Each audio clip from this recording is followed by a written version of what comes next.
네, 안녕하세요. 한국지 수업 시작하겠습니다. 지난 시간까지 이제 도시 체계에 대해서 수업을 했고, 이번 시간부터는 이제 도시 내부 구조, 지역 분화에 대해서 살펴보겠습니다. 그래서 도시 내부 구조라는 말은 무슨 말이냐면, 도시 내부가, 도시가 가지고 있는 기능에 따라서, 나눠지는 현상을 갖다가 도시 내부 구조라고 얘기를 해요. 그렇게 나눠지는 현상을 갖다가 지역 분화라고 얘기를 하고, 그러면 도시 내부 구조가 기능에 따라 왜 나눠지는지 그 원인에 대해서 살펴보도록 하겠습니다. 도시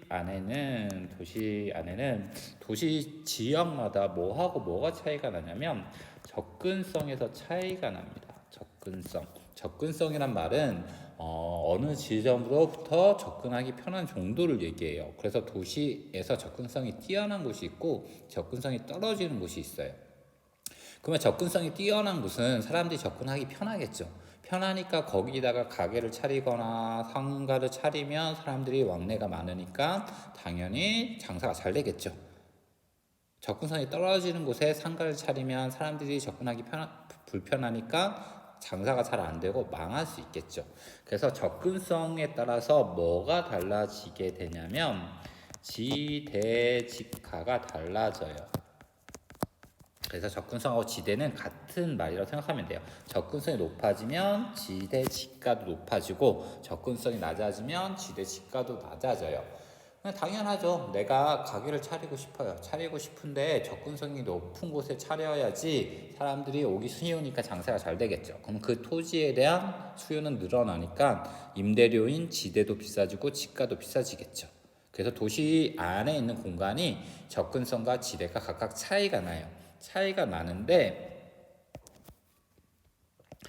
나서 어떤 결과를 가져오냐면 도시 기능이 있어요. 도시가 가지고 있는 기능이 무슨 차이가 나냐면 이 지대를 지불할 수 있는 구역에 차이가 발생해요.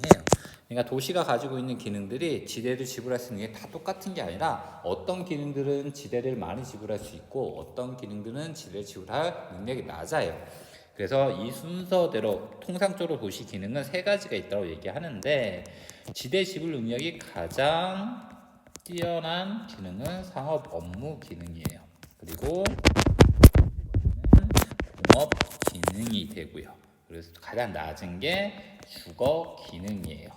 그러니까 이렇게 정리를 하다 보니까 접근성이 높아서 지대가 비싼 곳은 지대 지불 능력이 뛰어난 상업하고 업무 기능이 집중되겠죠. 그래서 상업 업무 기능이 나타나는 공간이 만들어지는 거고, 그리고 그거보다는 접근성이 떨어져서 지대가 낮은 곳은 이제 공업 기능이 집중되겠죠. 그러면 공업 기능이 모여있는 지역이 만들어지는 거고, 그리고 접근성이 가장 낮아서 지대가 가장 싼 곳은 주거 기능이 입지에서 주거만 나타나는 지역이 만들어지겠죠.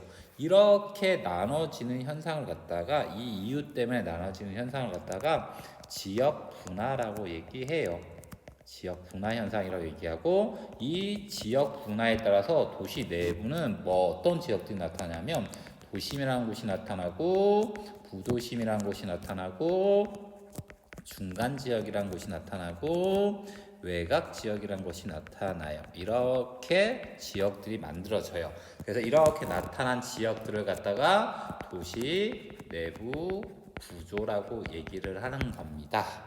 이해됐죠? 그래서 우리는 도시 내부 구조를 형성하고 있는 도심, 부도심, 중간, 외곽 지역의 특징이 뭔지를 살펴볼 거예요. 그래서 이 자료는 이제 설명 끝나고 살펴보고 아래쪽 내용부터 한번 살펴봅시다. 도심이에요. 말 그대로 심자의 의미는 뭐가 되냐면 중심이란 뜻이에요. 도시의 중심이란 뜻이에요. 그러면 도시의 중심에 있으니까 가장 뭐하기 좋겠어요? 접근성이 가장 좋겠죠. 그러니까 지대도 가장 높겠죠. 그래서 지대 및 접근성이 최대가 되는 지점이 되고, 그러다 보니까 지대 지불 능력이 가장 큰 여기에 업무 관리 기능이 있는데 상업이라는 말을 쓸게요. 상업 및 업무 관리 기능이 입지하게 되는 거예요. 얘가 지대 지불 능력이 가장 크니까. 그리고 또 어떤 것들이 나타나냐면 중추 관리 기능이라는 게 나타나요. 중추 관리 기능은 핵심 머리라고 생각하면 돼요. 어떤 기업이 있으면 머리에 해당하는 거라고 생각하면 돼요.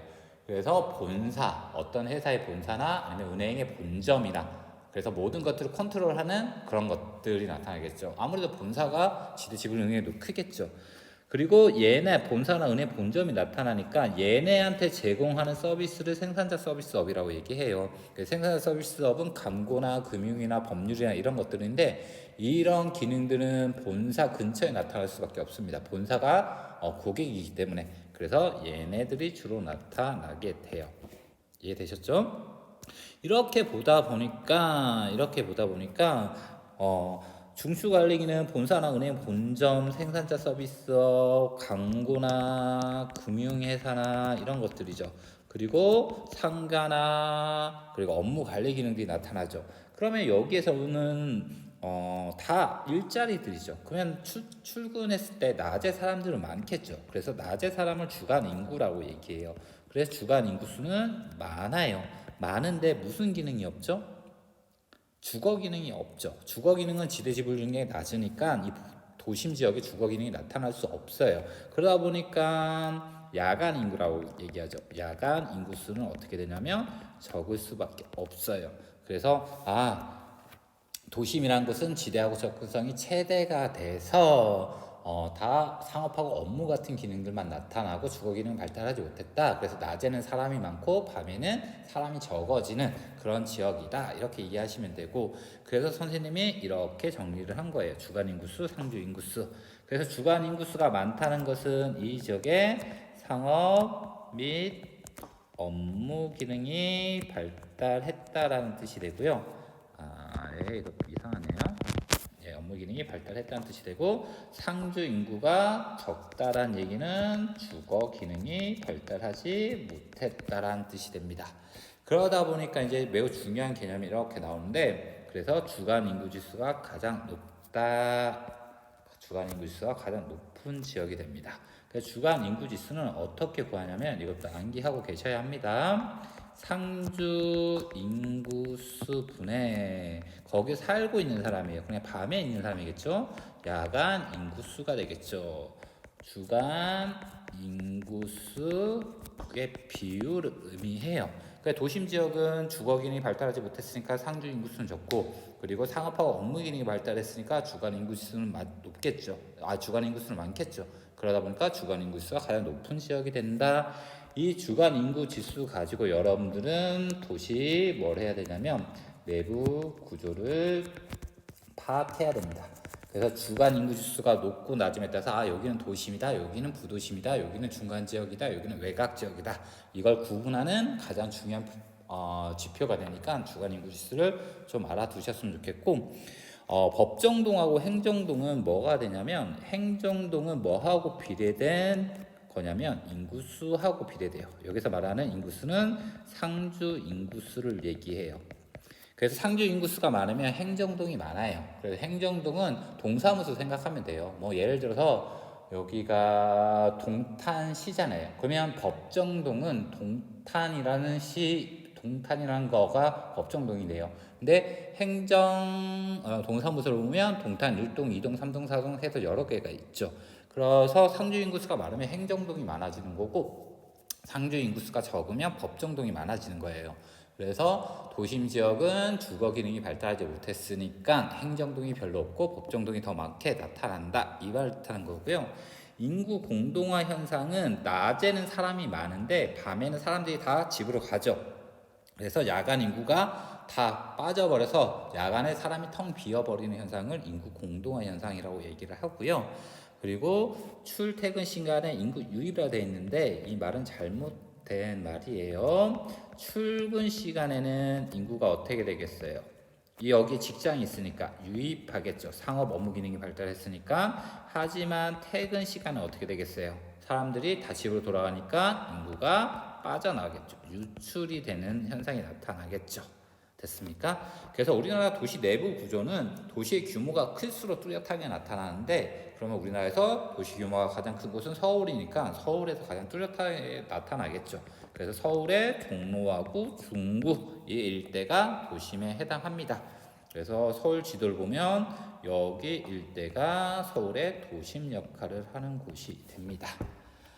됐죠? 그럼 도심에 대해서 정리가 끝났고,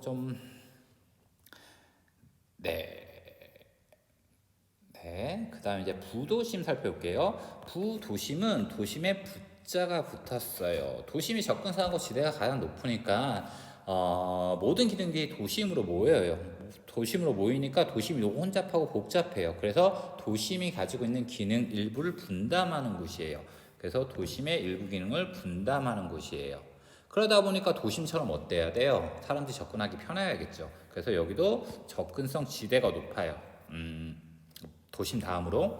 그래서 상업하고 업무 기능이 나타나는 곳이에요. 그래서 여기도 역시 지대하고 지가가 높으니까 주간 인구가 상주 인구보다 더 많아요. 역시 지대하고 접근성이 높으니까 상업하고 업무 기능을 발달했는데 주거 기능을 발달하지 못해서 주간 인구가 더 많은데, 그런데 도심과 비교해 보면 상주 인구가 부도심은 많이 나타나는 지역이 되고, 그래서 주간 인구 지수가 도심보다 낮아요. 두 번째예요. 주간 인구 지수가 두 번째로 높은 곳이 됩니다. 그래서 우리나라의 부도심의, 서울에 해당하는 부도심의 대표적인 곳이 여기에요. 강남, 서초 이 일대가 부도심에 해당합니다. 예, 이 내용이 다 끝내려면 너무 길어질 것 같아서 영상이, 그래서 오늘 수업은 이 부도심까지만 하고 다음 시간에 중간 외곽 지역 하겠습니다. 이 파트에서는 가장 뚜렷하게 나타나는 차이를 보이는 곳이 도심하고 외곽 지역이기 때문에 도심하고 외곽 지역을 비교하는 것만 여러분이 좀 잘 할 수 있으면 될 것 같습니다. 예, 그럼 오늘 수업은 여기까지 하겠습니다. 네, 수업 들으시나 고생 많으셨습니다.